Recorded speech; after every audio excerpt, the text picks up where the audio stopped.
A pessoa que sofre de bruxismo costuma fazer o quê? Essa é uma pergunta fácil. 3, feitiçaria. Grande Celso Portiolli, a pronúncia está errada. O certo é bruxismo. E eu sei, muitos profissionais da área também erram. Essa pronúncia veio do neologismo bruxomanie, introduzida em 1907 por 2 autores franceses, e significa mania de ranger os dentes.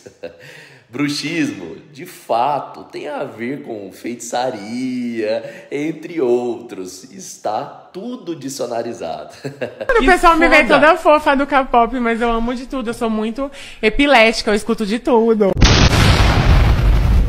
Então, você errou. O certo seria uma pessoa eclética. Aquela que gosta de coisas e pessoas diversas ou que tem várias linhas de pensamento, musicais. Pessoa epilética é aquela que sofre de epilepsia, um transtorno neurológico que causa crises convulsivas.